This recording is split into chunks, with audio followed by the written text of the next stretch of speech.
Jackson McAllister always hated the desert wind. Deployed for the third time in 2 years, he had grown used to the desert's scorching heat and the way fine grains of sand found every seam of his gear. But the wind, dry and ceaseless, still felt like some cosmic irritant against his skin. This evening, he walked from the communications tent toward the small makeshift cafe the base had thrown together.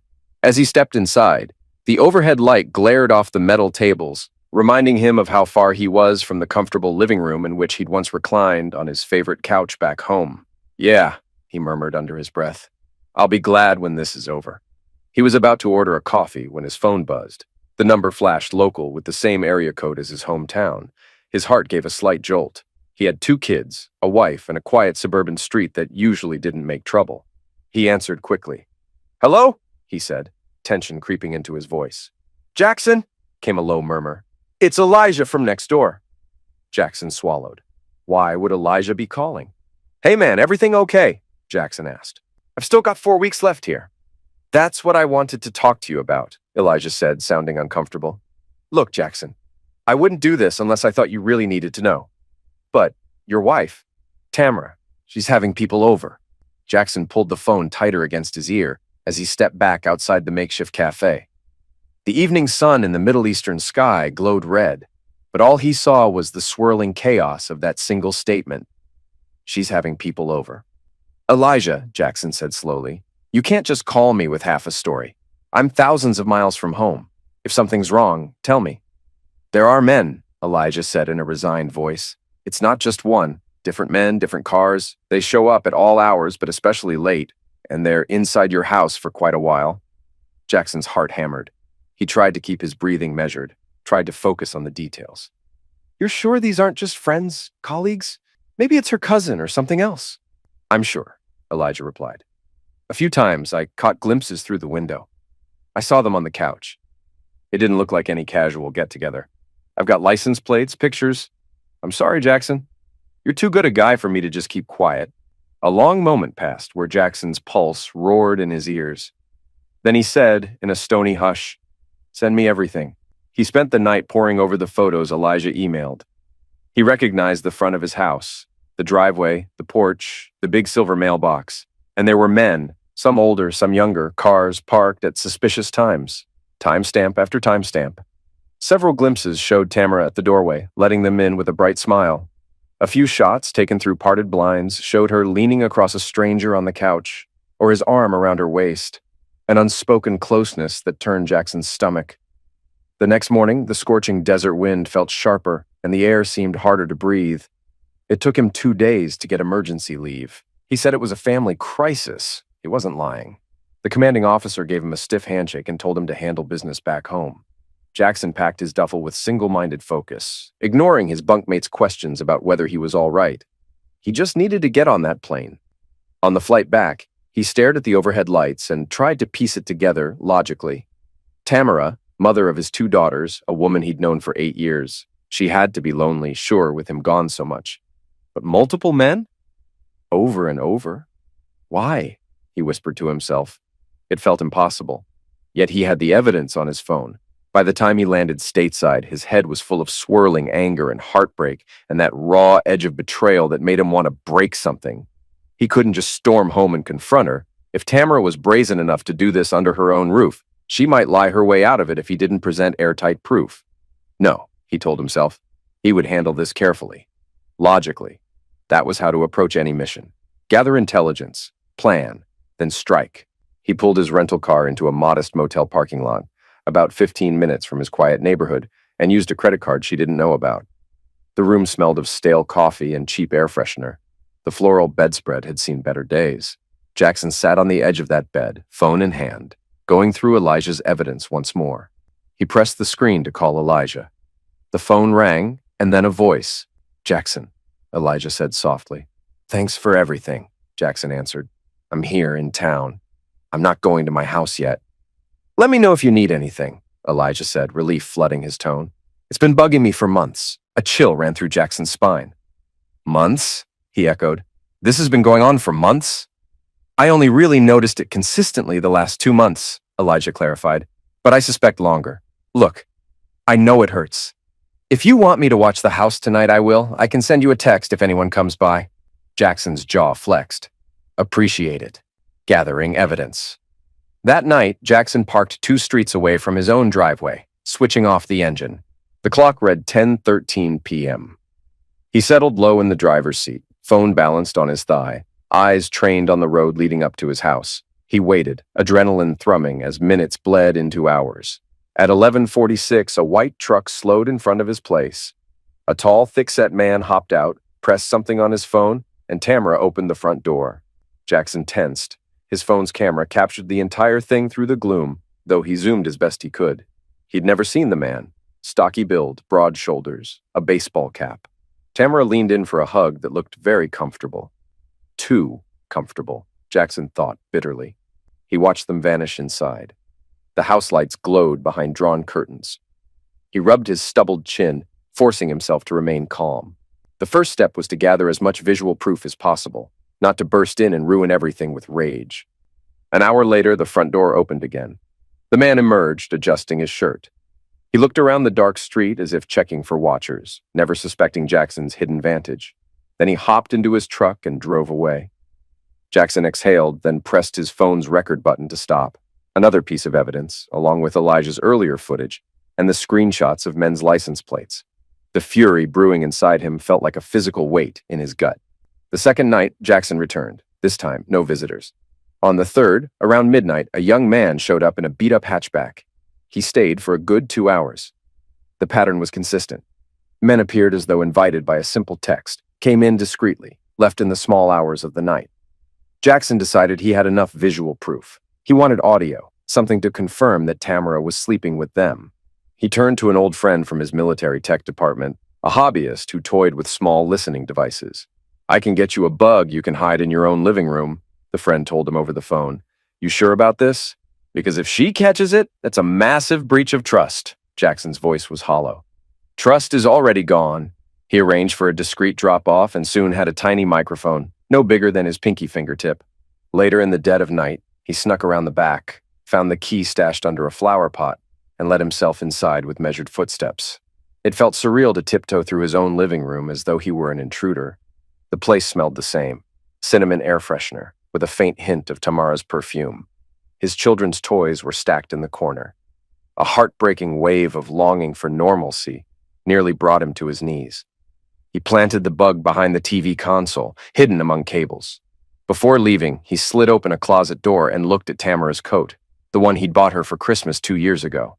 Then he noticed a large men's jacket that definitely wasn't his size. He swallowed a tremor of fury, forced himself back into stealth mode, and left. He spent the next morning at a diner, phone in hand, listening live to the bug's audio feed. For hours, the house was silent. Then around noon, he heard Tamara's voice. "Oh, come on in," she said brightly. "You want something to drink?" A man's muffled voice responded, something about being fine with water. Jackson's heart pounded. He turned the volume up, ignoring the half-eaten scrambled eggs on his plate. They made small talk about her week. Then the conversation turned flirtatious. The microphone, though tiny, picked up enough. "You're looking incredible," the man said. "You sure your husband's away?" Tamara let out a short laugh. "Believe me, he's not coming back anytime soon. Not that he'd care if he did. Always gone, always busy.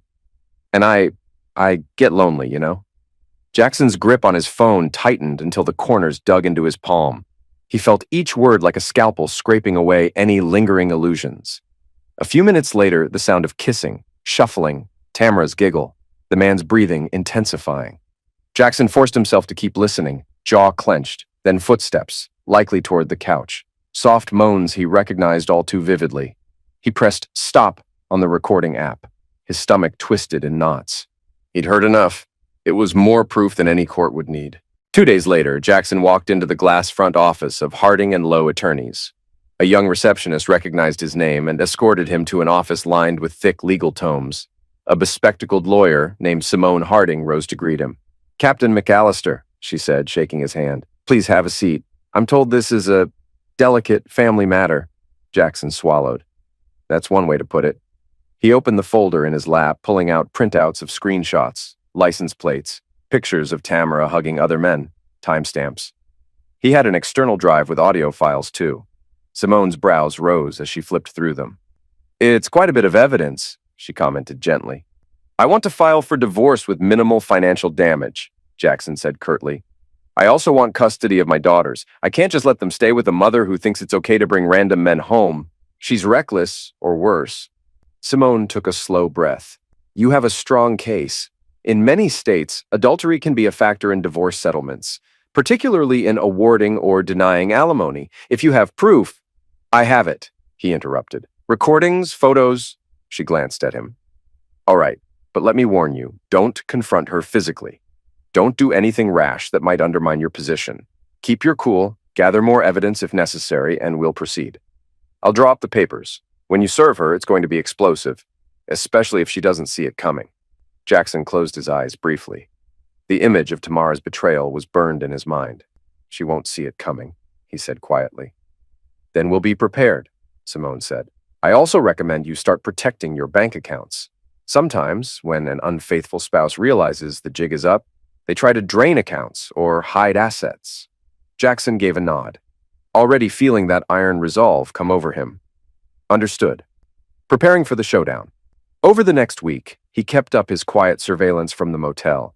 He recorded each new man's arrival and departure, accumulating an unassailable wall of proof. He also visited the bank, separating most of his money into a new account under just his name. He froze shared credit cards, ensuring Tamara couldn't run up a secret bill. Late one evening, Elijah texted him, Hey man, that big black SUV is back again. Jackson's entire body clenched. The black SUV had shown up a few times, with tinted windows. Its driver was a slick-looking guy in designer clothes. Jackson had particularly disliked him for reasons he couldn't name. Maybe that his arrogance seemed to match Tamara's easy flirtation. With a bitter twist of his mouth, Jackson drove over, parked in his usual hidden spot, and started filming. Sure enough, the black SUV was in the driveway, lights on in the living room. He glimpsed the silhouette of the man with Tamara, arms around her waist. In that moment, Jackson realized he no longer felt heartbreak, only a burning need to finalize this. She had turned their home into some casual flophouse for men, and she was doing it while he was out risking his life for the family. Enough was enough. After the man left, Jackson made calls to finalize everything. He arranged an official date to serve the divorce papers, had them in his glove box, ready to be delivered, and started planning exactly how to confront Tamara.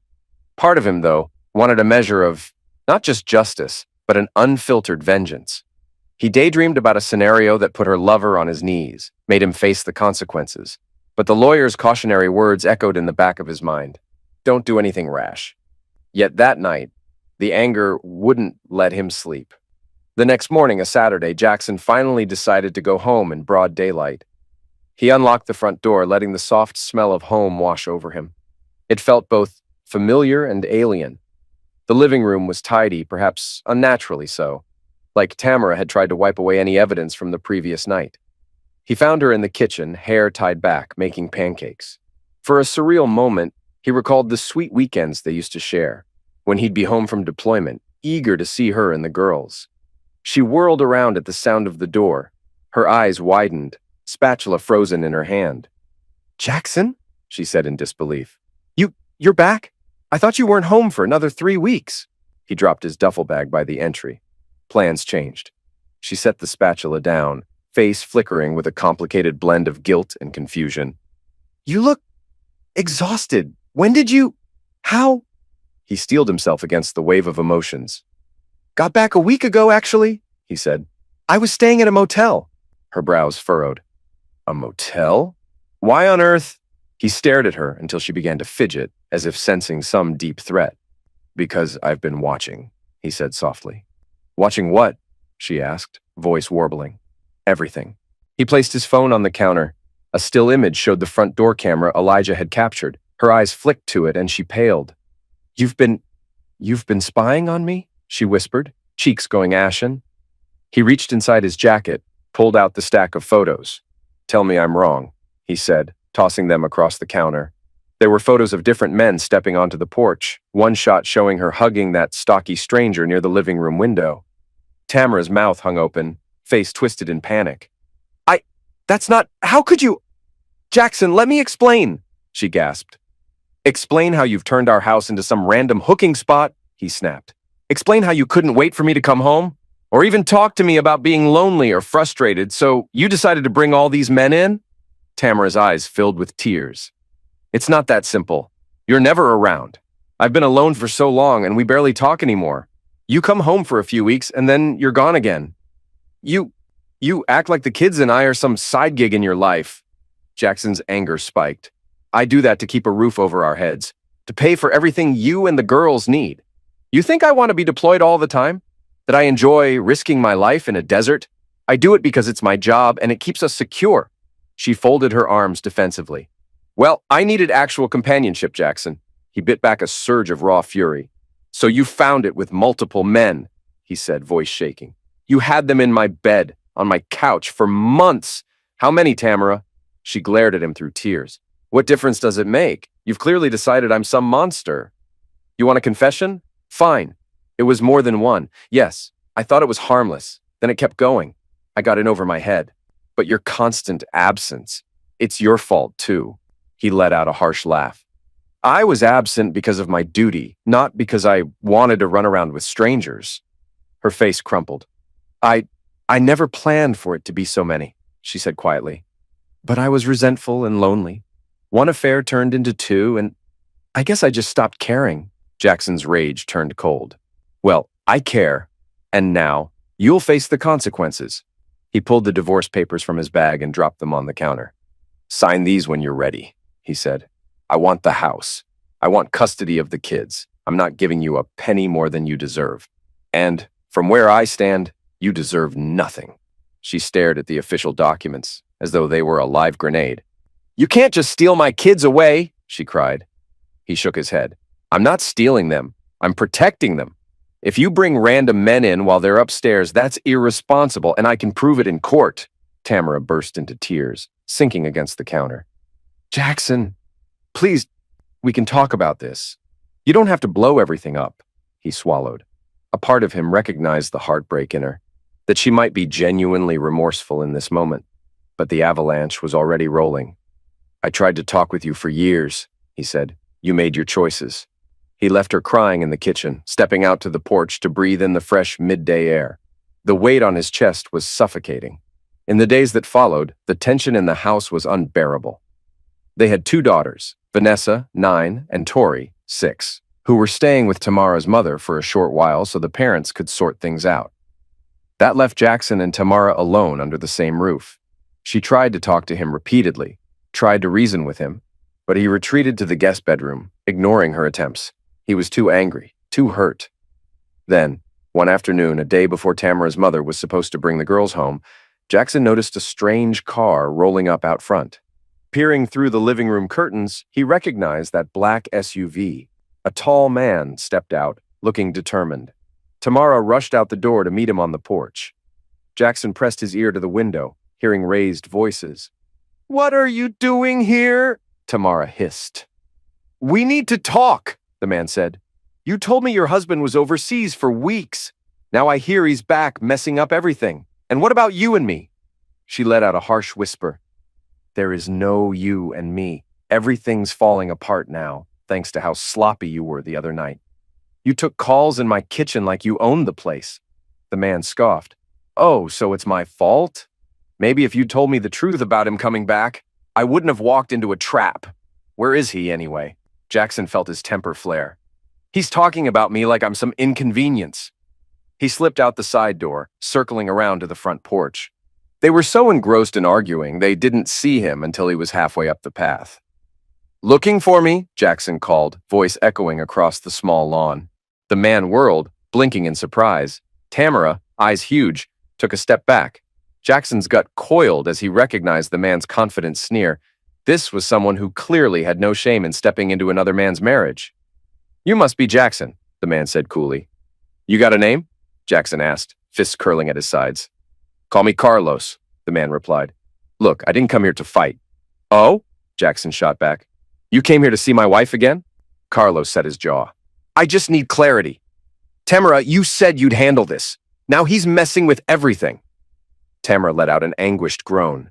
Carlos, please, leave. This is not the time or place. But Jackson had heard enough. Something in him snapped. You want clarity? I'll give you clarity, he growled. You invaded my home, took advantage of a lonely woman, and now you're acting like you're the victim. Get off my property. Carlos's eyes flickered. She invited me, man. It's not my fault your marriage was on the rocks. Tamara reached for Jackson's arm. Don't. Please don't do anything crazy. Jackson turned to her, voice shaking with rage. Crazy?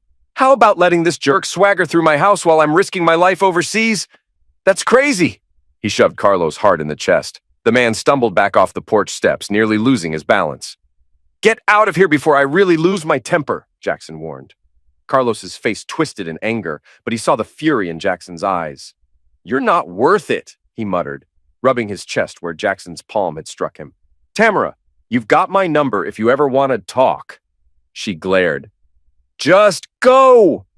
He climbed into his SUV, slamming the door, and reversed out in a squeal of tires. Tamara burst into tears, covering her face. Why can't you just let me handle things quietly? She sobbed. I never asked him to come back here. Jackson gave a bitter laugh.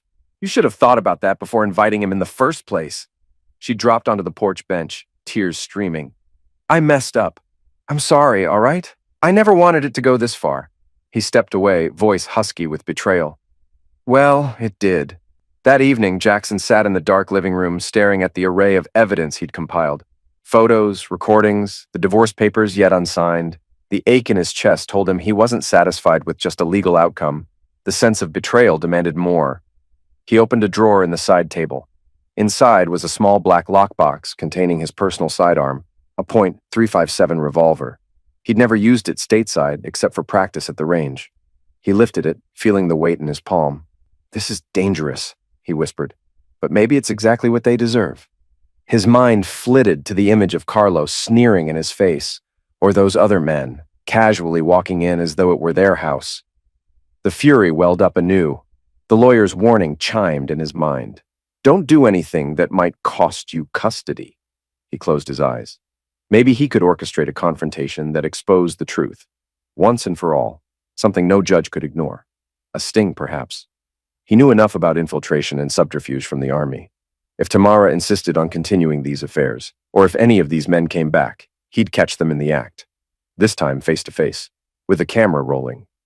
He pictured pinning them to the ground on the front porch, forcing them to confess the affair with Tamara in front of the world, or at least in front of someone who mattered. The voice in his head asked, Is that what you want? To humiliate them? He stared at the gun. Maybe so. He was done being the naive, blindsided husband. A week later, Tamara had effectively moved to her mother's with the kids. They rarely spoke except for short, tense updates about custody discussions. The house was mostly empty. Jackson, still living there, found it easier on his raw nerves not to see her daily. Part of him felt relief. He didn't want to watch her mope or plead forgiveness. Late one afternoon, while clearing old files from the home office, he discovered a note scrawled in Tamara's handwriting. A date, a time, and an address. Beneath, she'd scribbled the name John. Curiosity flared. Was this another rendezvous? He pocketed the paper, a surge of adrenaline dancing along his veins. If she was hooking up again, maybe he could use that. He texted Elijah for some background help, but Elijah just said, Haven't seen her around. She left with suitcases. Jackson decided to investigate himself. He drove out to the address on the note that Friday night. It was a small bar on the outskirts of the city, half-empty parking lot. From the driver's seat, he watched Tamara step out of a friend's car, glancing around. A tall man, brown hair wearing a casual button-down, approached. They talked briefly. She looked hesitant, but then they both headed into the bar side by side. Jackson followed them in quietly. The place smelled of spilled beer and old leather. Neon lights buzzed overhead. Tamara and the man, presumably John, took a booth in the corner. Jackson perched at the bar, half hiding under a baseball cap. He sipped a soda, straining to listen. They seemed to have an intense discussion. John reached out, took her hand. She looked distressed. He couldn't catch all the words, but gleaned that Tamara was venting about her crazy husband who found out everything, and that she was stuck dealing with the fallout. John's eyebrows rose. He tried to comfort her, stroking her hand. Jackson's stomach twisted. She's still seeking emotional or physical comfort in random men. He felt a renewed wave of fury, but also a sense of clarity. Tamara was who she was, and no last-minute apologies would fix it. After an hour, they left. He didn't see them exchange more than an awkward hug in the parking lot. Perhaps they parted ways. Perhaps not. Jackson considered confronting them right there, but decided against it. This time, he'd keep his powder dry. Late the next night, Jackson received a text from an unknown number. "Jackson, your wife's at the house. She brought some guy. Thought you should know." He jolted upright, suspicion flaring. Was it a neighbor or one of Elijah's acquaintances? It didn't matter. If Tamara had come back to his home with another man, it was the perfect chance to strike. He drove like a man possessed, the .357 tucked under his seat. The entire time, an internal voice warred inside him. "Don't do this. You'll jeopardize everything." But another part replied, "They've taken everything from you already." When he pulled up, the street was dark. The same black SUV sat in his driveway. Carlos again. Jackson felt a savage grin tug at his lips. Perfect. He took out his phone, pressed record, then opened the glove compartment to reveal a small handheld camera as well. "Let's see how tough he is when the husband's right here," he muttered. He stepped out of the car. The front door was slightly ajar, probably not locked. He nudged it open and heard muffled voices from the upstairs bedroom, his bedroom. A wave of revulsion slammed him. Without a second thought, he climbed the stairs. The voices grew clearer. "You sure you want to do this?" Carlos asked. "I thought you said you were done." Tamara sighed.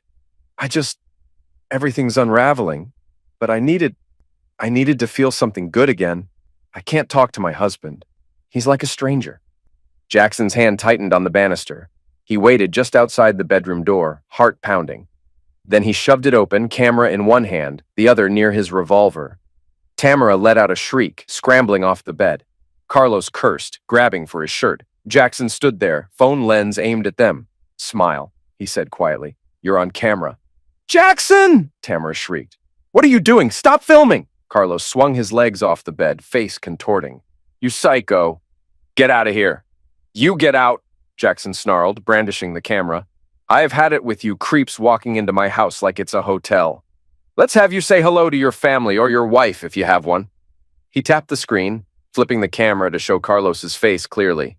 "Tell them who you are and why you're here." Carlos lunged forward as if to slap the camera away. Jackson stepped back and drew the revolver, the weight solid in his hand. "Touch me and I swear I'll make you regret it." Tamara gasped, pressing herself to the wall, eyes locked on the gun. "Jackson, put that down!" Carlos lifted his hands in surrender, an edge of fear in his eyes. "You're insane, man. You can't threaten me with a gun in your own house." "Watch me," Jackson said, voice low with fury. "Out of the bed. Both of you." He motioned with the barrel. Carlos, still shirtless, slid off the bed. Tamara trembled, hair tangled around her face. Jackson pointed to the hallway. "Move!" They stumbled down the stairs, Jackson trailing with the revolver. Adrenaline coursed through his veins, making him almost giddy. Outside on the porch, the security light clicked on, bathing them in harsh brightness. He pressed record on his phone again. "On your knees," Jackson commanded Carlos. Carlos glowered. "No way!" Jackson cocked the hammer on the revolver with a menacing click. "Do it!" Carlos slowly sank to his knees, arms raised. Tamara let out a ragged sob. "Jackson, please, you'll go to prison. Stop. Think about the kids." He flicked a glance at her, voice dripping with anger. "I'm not the one who forgot them in the first place. You want to break vows? Fine, but you do it in my bed. I'll show the entire world who you are." Then to Carlos. "Say your name. Say what you're doing here." Carlos's face twitched with humiliation. "Carlos Rivera," he muttered. I'm here because Tamara invited me." Jackson's camera was rolling. "And what were you doing with her upstairs? Man, come on. Say it." He gave a shrugging, helpless look. "I was sleeping with your wife?" Tamara sobbed, hugging herself. "Jackson, I hate you for this," she hissed. "You're humiliating us." He whipped the phone toward her. "No, you humiliated me," he shouted, voice echoing off the quiet suburban street. A neighbor's porch light flicked on. A curtain twitched across the way. "You think I care if the neighbors see?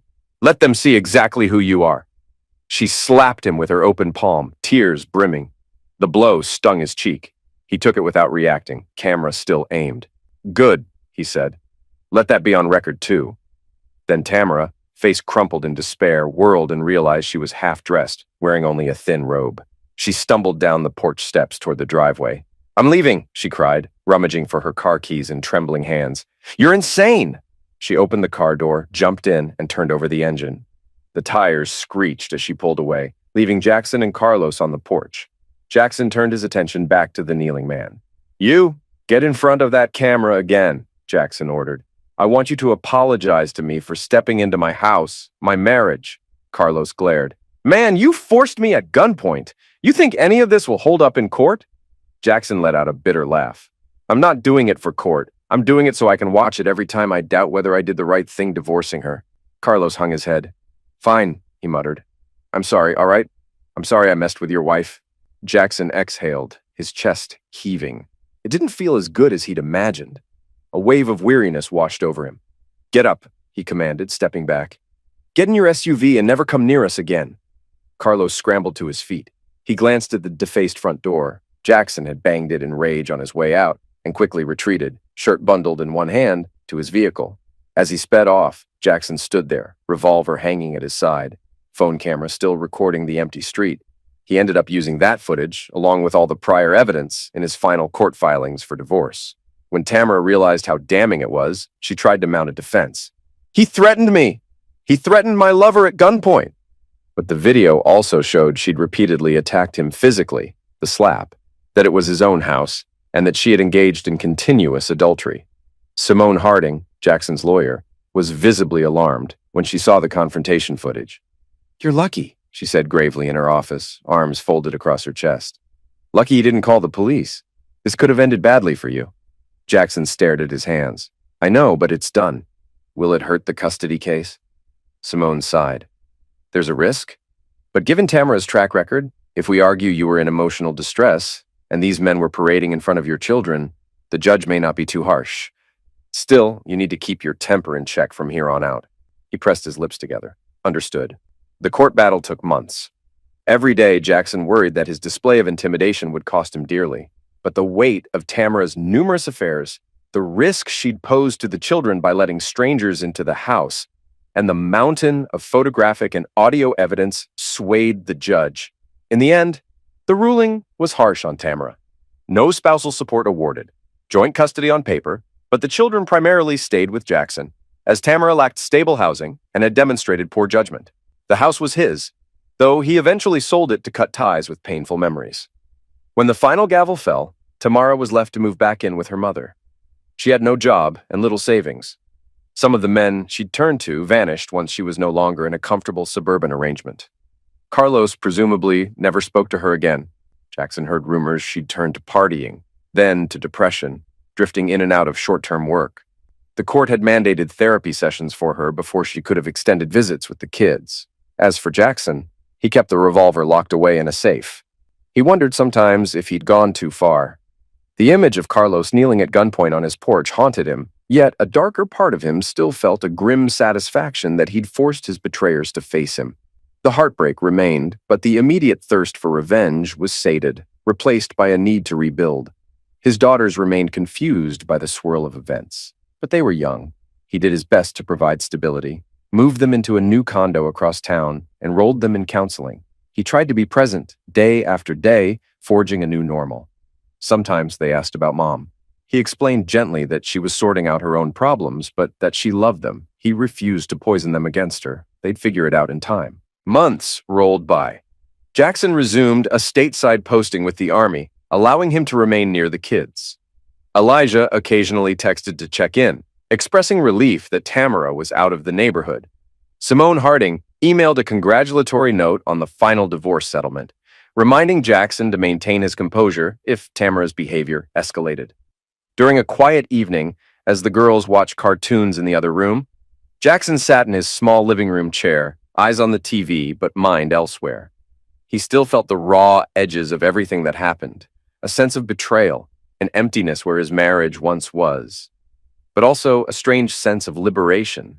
I'm free, he whispered, free from the lies. His phone buzzed. A text from Tamara. I'm sorry for everything. Can we talk? He stared at it for a long moment, heart constricting. Then he set the phone aside, ignoring the message. He had built a new boundary, and that boundary was staying intact. Later that night, after the kids were asleep, he scrolled through the old videos on his phone. The infiltration footage, the hours spent in the dark filming Tamara's affairs, the audio clips from the bug behind the TV. All the heartbreak in pixel form. Then he found the final confrontation video. It showed him from a shaky vantage, He'd propped the phone for part of it, shouting at Carlos, brandishing the gun. He watched himself, eyes glowing with fury, saw Tamara in tears, her half-naked lover kneeling. He heard his own words. Say it. Apologize. The man trembling. I'm sorry. I messed with your wife. Jackson's face was carved with rage, mouth twisted in a mix of triumph and heartbreak. It made him shudder. He tapped delete, one file at a time, though he kept the original evidence in private storage just in case. Some memories needed to fade so he could move on. He walked outside onto the little balcony of his condo. The night sky was calm, dotted with stars, the air fresh with none of the desert dryness he'd endured for so long. He thought back to that scorching wind a world away, how it used to gnaw at him. The climate here was gentler, though he felt a swirl of sadness that such calm came at the cost of his marriage. A small voice behind him said, "Daddy?" He turned to see Vanessa, his 9-year-old, rubbing her eyes. "Why are you still awake, sweetheart?" he asked softly. She shrugged, stepping onto the balcony. "Bad dreams." He opened his arm and she slid under it. They stared out at the lights of the city below. "You miss Mommy?"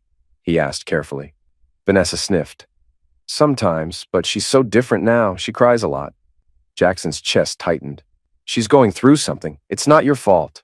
"Yeah," Vanessa said quietly. "I just don't understand why she made you so mad." Jackson sighed. "Grown-up problems," he said. "All you need to know is I love you and Tori more than anything. That's never going to change." She leaned her head against his side. "I love you, Dad." In that moment, he felt the anchor that kept him steady, the love for his children. Everything else, the betrayals and anger, was secondary to being a good father. Time, as it does, blurred the raw edges of the past. Jackson filed away the events of that explosive night on the porch as a turning point. He later sold the house, put the money into a savings plan for the girls' education, and found a quieter life. He discovered he could breathe again without the weight of suspicion and heartbreak pressing on his lungs. Tamara, from what he heard, spiraled for a while, dating questionable men, losing jobs. She occasionally demanded they revisit custody, but each time the court saw the same pattern. She was unstable, with no steady income. Still, Jackson never tried to keep the girls from her. They visited every other weekend, provided she had a safe living space. Sometimes Vanessa or Tori would mention how sad or angry Mom seemed, and Jackson would struggle to respond. He'd say, "She loves you in her own way," and leave it at that, because even after everything, he didn't want them to grow up hating her. One late afternoon, about a year after the divorce was finalized, Jackson's phone buzzed with a call from an unknown number. He picked up. Tamara's voice, quiet and tired, came over the line. "Hi," she said. "It's me." He let out a slow breath. "Yes?" A pause. "I wanted to say thanks for not poisoning the girls against me. I know I messed up, unbelievably so, and I don't expect forgiveness, but I wanted to say it." Jackson stood by the window, eyes on the golden rays of the setting sun. He felt a twinge of that old sorrow, tempered now by acceptance.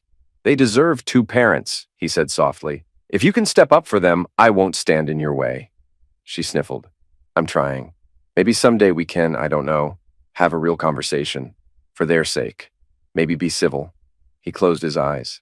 Maybe. When he ended the call, he noticed his hand trembled slightly. The memories would never vanish, but at least they no longer controlled him. That evening, he took his daughters out for ice cream.